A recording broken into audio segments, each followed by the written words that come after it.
Olá, leitores e, neste caso, ouvintes do Correio do Povo. O podcast Matriz está apresentando os candidatos e candidatas à vice-prefeitura de Porto Alegre. E eu digo apresenta porque os cabeças de chapa já são velhos conhecidos do eleitorado porto-alegrense. Os vices, nem tanto. É o caso de Tamires Filgueira, que completa a chapa de Maria do Rosário.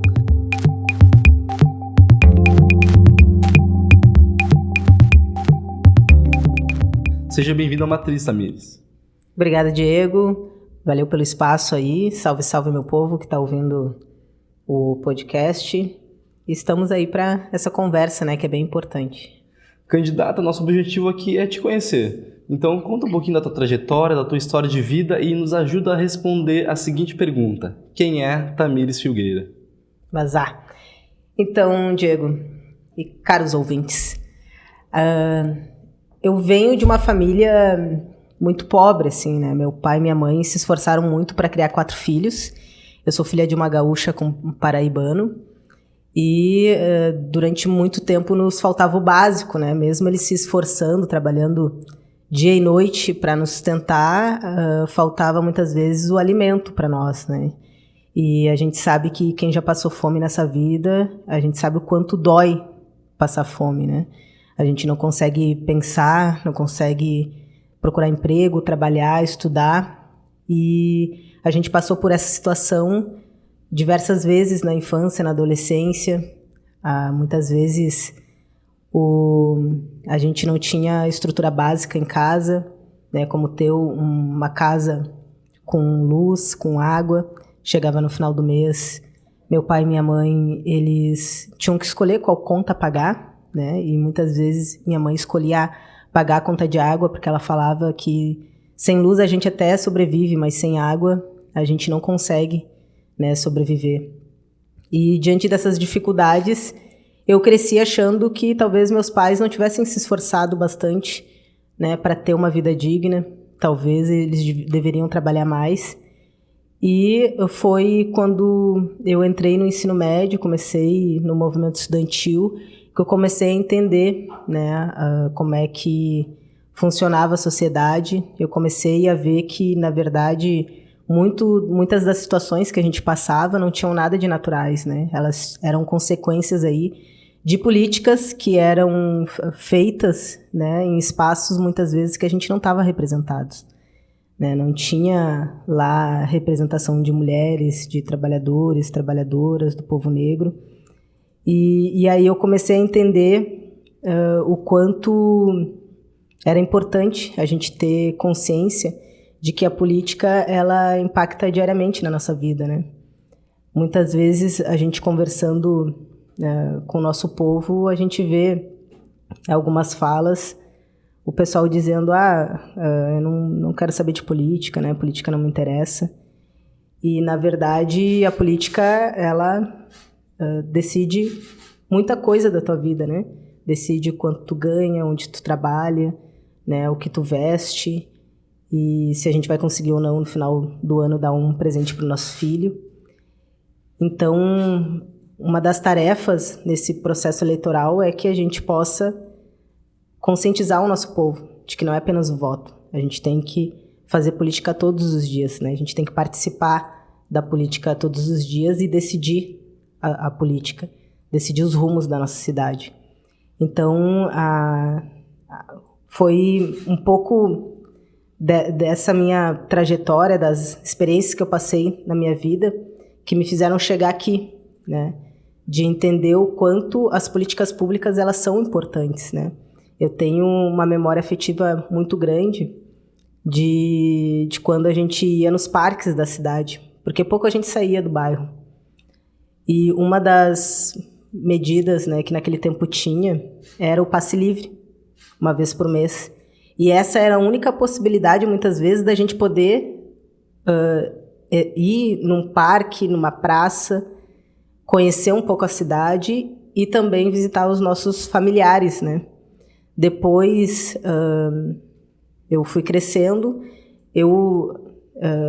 Quando eu comecei a minha militância, eu sabia pouco da cidade, eu não conhecia muito a cidade. E quando eu entrei no ensino médio, que eu acabei tendo que ir para uma escola de ensino médio que ficava longe da minha casa, e eu precisei utilizar o transporte público para ir até chegar na escola e voltar. E minha mãe não tinha dinheiro para passagem. E eu comecei a trabalhar, né, para ter dinheiro para passagem. E da escola até o meu trabalho, que ficava no centro da cidade, eu passava pelo campo central da URGS. Só que eu não fazia o caminho que dá para passar por dentro do campus, porque eu olhava para dentro do campus e eu não via pessoas iguais a mim. E eu achava que aquele lugar não era um espaço público, nem tinha noção do que era público, né? E aí eu olhava para aquele espaço e achava que eu não deveria estar ali. Então eu fazia o caminho mais longo e mais perigoso, que é passar por fora do campus, para poder chegar até o meu trabalho. E essas são informações simples, né, de saber que tem uma universidade pública, mas que pode fazer toda a diferença na vida de uma criança, de um adolescente que quer criar perspectiva de futuro, né, que quer saber qual o seu lugar na sociedade. Então eu cresci sabendo que eu tinha que terminar o ensino médio para entrar no mercado de trabalho, né, e não de seguir o caminho da universidade. E quando eu descobri que tinha uma universidade, né, inclusive eu lutei em 2007 para que tivesse cotas na universidade, na URGS, e depois eu ingressei na universidade através das cotas também, e hoje eu sou servidora pública na universidade também através das cotas, e me orgulho muito, né, de ter participado dessa luta e de hoje saber que a universidade mudou a sua cara, né? Isso foi graças às políticas públicas. Então, se não tivesse as políticas públicas, não chegassem nessa minha trajetória, talvez hoje eu não tivesse ingressado na universidade, eu não tivesse feito um concurso público, e isso realmente me resgatou de um caminho que seria um caminho onde eu não tivesse talvez muita perspectiva, né, de futuro. Então, eu acho que as políticas públicas, né, ter uma prefeitura hoje que pense nas políticas públicas e implemente as políticas públicas, elas são muito importantes, né? Então, por exemplo, o transporte público hoje é, infelizmente, uma ferramenta de segregação do nosso povo. A gente tem um transporte público muito precário. Eu trabalhei na Carris como cobradora, né, profissão que eu me orgulho muito de ter trabalhado, foi meu primeiro concurso público que eu fiz. E a Carris, ela, durante as últimas gestões, ela foi muito sucateada, né? E foi considerada já a melhor empresa pública de transporte do país, né? Uma empresa de 150 anos, isso não é qualquer coisa. Então, quando o prefeito Melo vem e sucateia, né, continua com a política de sucatear a Carris e privatiza a Carris, ele não está vendendo apenas uma empresa. Ele está vendendo parte do patrimônio e da memória dos porto-alegrenses e do povo gaúcho, porque não tem como a gente não contar a história de Porto Alegre e do nosso estado sem falar da Carris, né? Então, e isso trouxe mais consequências de piora para o transporte público. Então, hoje a gente tem várias linhas que não funcionam mais, né? Muitas linhas mudaram de trajeto, não chegam mais naquela rua que era tão importante chegar, tão necessária chegar. Os horários, né, estão muito espaçados. Então, às vezes, final de semana passa um ônibus de manhã, um à tarde e um à noite, né? E, como eu disse, hoje o transporte público está servindo para ser uma ferramenta de segregação do nosso povo. Ou seja, a gente não tem mais direito de andar de transporte público, porque a passagem está cara, o ônibus a qualidade está cada vez pior, né? Cada ano o prefeito aumenta a vida útil do ônibus, né? E aí traz consequências, o ônibus pegando fogo toda hora. Então, a nossa população, ela precisa ter uma vida digna e ter qualidade de vida.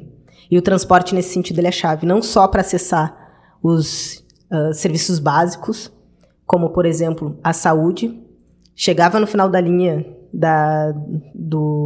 quando eu trabalhava na Carris, a gente chegava no final da linha, tinha famílias, às vezes, nos esperando, porque queriam entrar por trás, porque não tinha dinheiro para passagem para levar o filho até o hospital. Então, o transporte público tem que dar o direito à cidade para o nosso povo. Nosso povo tem que voltar a ter direito à cidade. Isso significa ao lazer, à cultura, à arte. Se eles quiserem ir no gasômetro, o transporte não pode ser impedimento para isso. Porque a gente chega aqui nas regiões centrais, a gente vê áreas muito bonitas, mas tu vai para a periferia, as praças estão abandonadas, né? Então a gente precisa fortalecer os bairros, as comunidades e fortalecer o nosso povo. Então, nesse sentido, Diego, quando tu me pergunta quem eu sou, né?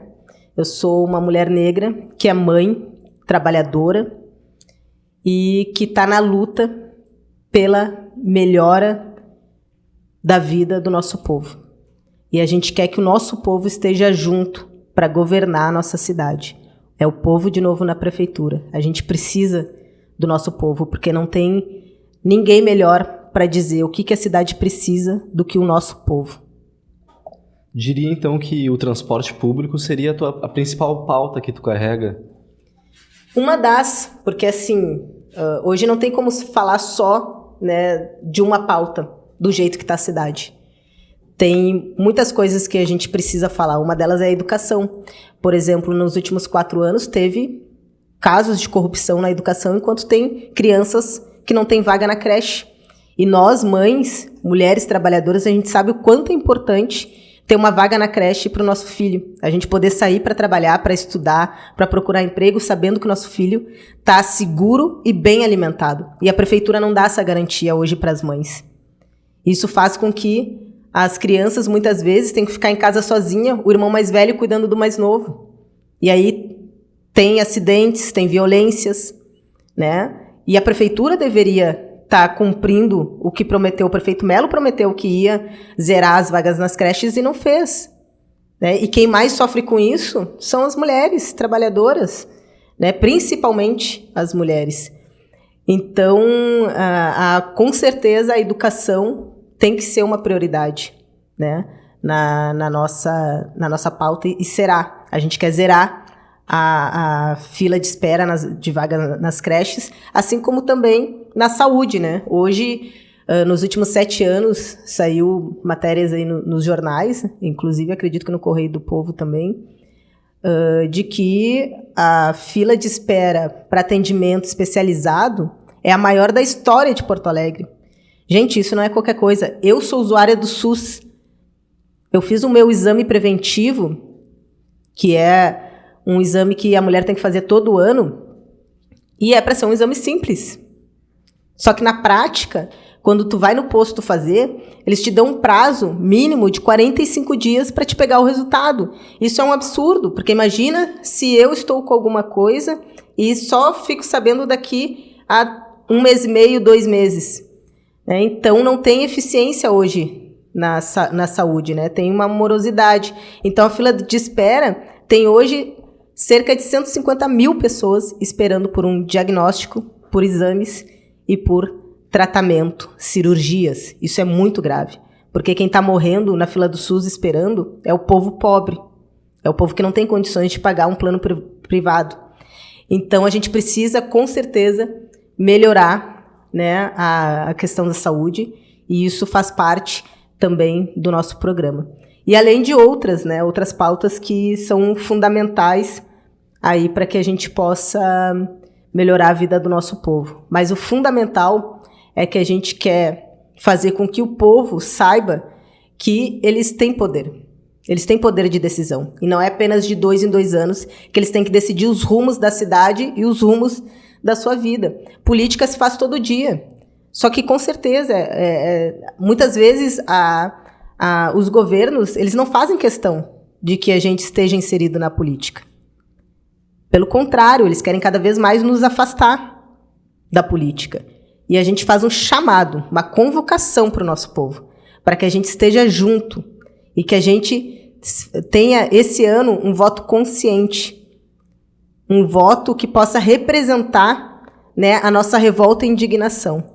A gente quer, de fato, um projeto real para Porto Alegre e que mude a vida do nosso povo. E para isso a gente só vai conseguir se a gente tiver a participação do nosso povo nas decisões. Bom, tu disse que se faz política todo dia, né? Vamos voltar ali no início dessa trajetória. Ela é no movimento estudantil, primeiro no movimento secundarista e depois na universidade. É isso? Isso aí. E como é que tu chegou até o teu partido, até o PSOL e começou a se envolver mais nessa política institucional, né? Partidária, e como é que foi esse processo para ti? Então, eu comecei no movimento estudantil secundarista. Eu saí da minha escola de ensino fundamental porque eu fui muito vítima de racismo, né? Quando eu saí da escola de ensino fundamental, me trocaram para uma escola de ensino médio, onde foram todos os meus colegas de ensino fundamental estudar lá. E aí eu saí da minha escola não querendo, né, continuar os estudos por conta desse racismo que eu sofria. E até então eu não dava o nome de racismo para isso, porque eu não entendia, né, o que era. Eu só me sentia que eu era uma pessoa muito ruim, porque todo mundo falava do meu cabelo, da minha cor, dizia o quanto eu era burra. E quando eu comecei a estudar, né, na escola de ensino médio, eu comecei a faltar à escola no primeiro mês. Me escondia dentro de casa, eu saía para a rua, né, e voltava para casa e ficava escondida e não queria estudar. Até que um dia minha mãe descobriu, um mês depois, e ela disse... E ela perguntou o que estava acontecendo, e eu disse para minha mãe, me troca de colégio, né? E ela me trocou de escola, eu fui estudar no Julinho, e lá foi que eu comecei a ter o contato com o movimento estudantil. E ali eles começaram a me mostrar como é que funcionava a política, né? Daí eu comecei a entender como isso impactava na minha vida. Por isso que eu comecei a ver que o que eu passava na infância e na adolescência não tinha nada de natural, né? Que era essas decisões políticas que eu coloquei aqui. E aí, no movimento universitário, eu acabei não me envolvendo muito, né? Eu participei dessa luta das cotas, mas eu ainda era secundarista, lá em 2007. E depois eu eu comecei a trabalhar em fábricas metalúrgicas, né? E depois entrei na Carris. E lá eu fiquei alguns anos na Carris, fui cipeira da Carris. E entrei logo no movimento sindical que eu tô até hoje, né? Movimento negro, movimento sindical. Eu agora estou afastada, mas eu sou coordenadora adjunta do NEABI, que é o Núcleo de Estudos Africanos, Afro-Brasileiros e Indígenas da URGS, onde a gente faz um trabalho com os quilombos aqui de Porto Alegre. Inclusive, quando eu saí do ensino fundamental, eu não sabia que eu morava na capital que mais tem quilombo urbano, né? E isso é uma informação muito importante para uma criança negra numa capital que é uma referência nacional em território quilombola. Uma informação que pouca gente sabe, né? Exatamente, pouca gente sabe. Os territórios negros, aqui a gente tem um passeio, né? Que era para ser fomentado pela prefeitura, um passeio onde a gente conhece vários territórios negros da capital. Isso também foi muito atacado pela atual prefeitura, né? Eles tinham um ônibus e hoje não tem mais esse ônibus para levar as pessoas para conhecer os territórios negros de Porto Alegre. E isso é um ataque a toda a cultura negra aqui da cidade, né? Então a gente precisa fortalecer também esses territórios culturais, a arte, o lazer aqui na nossa cidade. Uhum. E me conta como é que foi esse processo que te levou a ser vice da Maria, tanto a negociação dos partidos, né, que vem acontecendo desde o ano passado, como os detalhes, assim, quem é que te chamou, quem é que fez o convite, foi por telefone, te chamou para tomar um cafezinho, foi numa reunião, nos conta esses detalhes aí das articulações que levaram à formação da chapa. Então, primeiro foi uma decisão muito importante do PSOL, né, do PT e de todos os partidos que compõem a nossa frente, né, que só vem crescendo diante da grande tarefa que a gente tem, né, de retomar Porto Alegre para o nosso povo. E essa já é, por si só, uma eleição histórica, né? Primeiro, pela unidade que a gente consegue fazer desde o primeiro turno. Desde a última eleição, na verdade, né? A partir de 2022, é uma coligação Sim. Que se mantém bastante parecida com a Com a que coligação teve nacional. Muito bem. Mas aqui, se tratando de eleição do município, é a primeira vez que a gente faz, né? Então já é histórica por isso, porque o PSOL e o PT, nas últimas eleições, saíram separados aqui para o município, né? Então a gente vem com essa, já com esse fortalecimento da unidade, e também porque nós temos uma chapa composta por 2 mulheres, né? E entre elas uma mulher negra. Então, isso já é histórico porque Porto Alegre nunca teve uma prefeita mulher, né? E hoje nós podemos eleger essas 2 mulheres como para a prefeitura de Porto Alegre.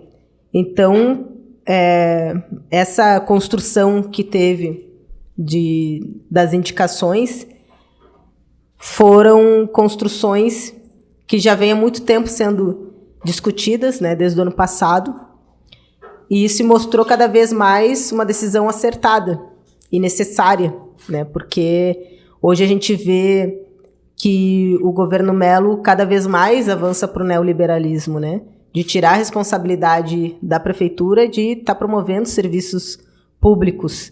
Então, a gente precisa acabar com essa lógica dentro da prefeitura, e nesse sentido a nossa unidade ela se fortalece, né? Porque a gente quer mostrar para Porto Alegre que tem uma alternativa, né? Uma alternativa onde a gente vai poder fortalecer aí as políticas públicas, fortalecer os serviços públicos, valorizar os servidores. Então, nesse sentido, a nossa unidade ela contribui e ela foi construída através de muito diálogo. Nós do PSOL tivemos uma convenção onde cerca de 80% do partido, né, votou pela aprovação do meu nome e lá no início da Luciana, e depois saiu essa unidade que representa tanto aí para o nosso campo, né? Uma unidade que depois trouxe o PSB, que trouxe o Avante e tantos outros partidos que também já estavam nas nossas federações, né, como o PCdoB e o PV e a Rede com o PSOL. Então, foi uma unidade onde representa aí todo o desejo do nosso campo e do nosso povo em mudar a Porto Alegre. A deputada Luciana Genro era quem era até então a pré-candidata do PSOL à prefeitura. Como se chegou no nome da Tamires e como é que foi essa escolha para tu representar o partido nessa chapa? Então foi uma decisão, a gente compôs, o partido queria uma mulher negra, né? Eu tive a alegria de ter o apoio de todos os vereadores aqui de Porto Alegre para estar sendo o nome indicado como vice. E quando saiu a unidade, logo a Luciana ela comprou o debate aí e disse que, olha, nós vamos indicar a Tamires porque nós precisamos colocar aí o povo e a população negra aí como sendo parte, né, dessa reconstrução aqui de Porto Alegre, né, e desse novo momento que a gente quer viver aqui na cidade. Então, eu já tenho aí um histórico na militância, de estar dentro do partido na militância desde os 16 anos. Né, eu comecei a militar no PSTU, depois fui para o PSOL. Então, essas referências aí me fizeram hoje estar, né, ocupando esse espaço aqui de luta e representatividade. Uhum. A senhora comentou que 80% do partido aprovou aquela composição naquele momento. Uhum. E durante as articulações a gente viu diversas lideranças de diversos partidos aqui de Porto Alegre se manifestarem contra a forma como foi feita a escolha, não necessariamente sobre os nomes, mas a forma, né? Muita gente defendia prévias, né? E que acabaram, mais uma vez, não saindo. Tinham sido aventadas também em 2020, também acabou não saindo. Como é que foi esse processo? Deixou alguma rusga com alguma outra liderança, algum outro núcleo dos partidos? Não, entre nós está tudo resolvido, né? O povo que tinha algumas diferenças tá na campanha a mil, né? Tendo espaço muito importante ali para nós de construção, né? E contribuindo muito com a nossa campanha. E nós, enquanto pessoal, a gente sempre primou aí pelos espaços democráticos, né? O partido tem espaços democráticos internos, onde foram usados para fazer esse debate, e nós chegamos a um nome, o meu, da Luciana, e o PT chegou ao nome da Maria do Rosário. Então, nós conseguimos, através da unidade programática, né, fazer essa unidade. Então, depois que a gente conseguiu fechar uma unidade programática, a gente tinha já consolidado os nomes e conseguimos sair com essa unidade aí que está tão forte, né, na nossa cidade. Quais a senhora acredita que sejam os principais desafios de Porto Alegre? São muitos, mas eu acho que a gente tem que voltar a ser uma cidade que dê qualidade de vida para o nosso povo, uma cidade que possa ser referência na sustentabilidade, que possa fazer grandes debates e envolver a nossa população como um todo nas decisões das políticas da cidade, né? Então, acho que o principal desafio, né, é fazer com que o nosso povo seja parte dessa reconstrução que vai ser o que a gente quer colocar para Porto Alegre. E quais tu acredita que sejam os principais ativos da chapa? No que Maria do Rosário e Tamires Filgueira se diferenciam dos demais candidatos? Vou pegar um tema aqui, que é a questão da crise climática. E talvez eu nem vá citar os outros candidatos, mas eu quero me referir mais ao Melo, né?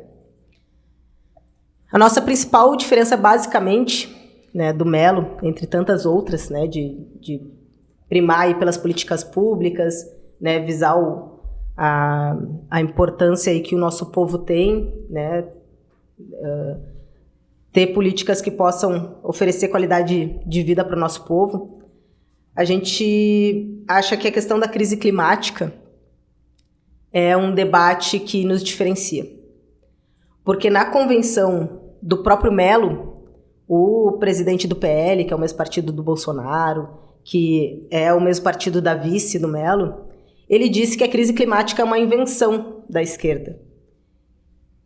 E eles vão tratar dessa maneira, a crise climática, que trouxe as consequências para a nossa cidade, né? O povo ficou desprotegido, perderam suas casas, muitos ainda não conseguiram voltar, vários comércios fecharam, e o Melo foi avisado. O Melo foi avisado de que essa tragédia era anunciada, porque os técnicos do DEMAI falaram, os especialistas na área ambiental há muito tempo vêm falando, e não teve a manutenção nas comportas, nas casas de bomba, que poderiam ter evitado o impacto de como foi essas cheias para o nosso povo. Nosso povo ficou desprotegido, e não foi por um acaso, não, foi por uma decisão política, porque eles vão tratar dessa forma, dizendo que a crise climática é uma invenção da esquerda. Eles vão tratar com negacionismo. E nós vamos tratar com seriedade. Nós vamos tratar a crise climática como sendo uma prioridade. Nós vamos combater a crise climática. Nós vamos fazer Porto Alegre ser uma referência na sua superação, na sustentabilidade, e nós queremos fazer isso junto com o movimento ambiental, junto com os catadores, fazer com que Porto Alegre volte a ser uma referência também na reciclagem, que já foi, né? Infelizmente perdeu muito nesses últimos governos. Então, nós basicamente, eu acho que uma das questões que nos diferencia muito é de como a gente vai encarar a crise climática. Bom, Tamires Filgueira, vice-candidata na chapa de Maria do Rosário, estamos chegando aí no nosso tempo de entrevista. E eu quero te fazer uma última pergunta. Caso haja um sucesso eleitoral, caso vocês sejam eleitas e passe, né, os 4 anos de gestão, e ao final do mandato o Correio do Povo faça uma matéria sobre essa prefeitura, né? O que tu gostaria de ler na manchete dessa matéria? Porto Alegre é a capital da qualidade de vida. Porto Alegre é a capital da sustentabilidade. Porto Alegre é a capital das oportunidades. Porto Alegre é a capital onde o povo participa e o povo decide. Aí eu acho que a gente consegue chegar nos nossos objetivos e nós iremos chegar. Muito obrigado, Tamires, pelo teu tempo, por compartilhar a tua história com a gente e muito obrigado principalmente a você que chegou até o final deste podcast. Continue acompanhando uma atriz que vai apresentar os candidatos à vice-prefeitura de Porto Alegre.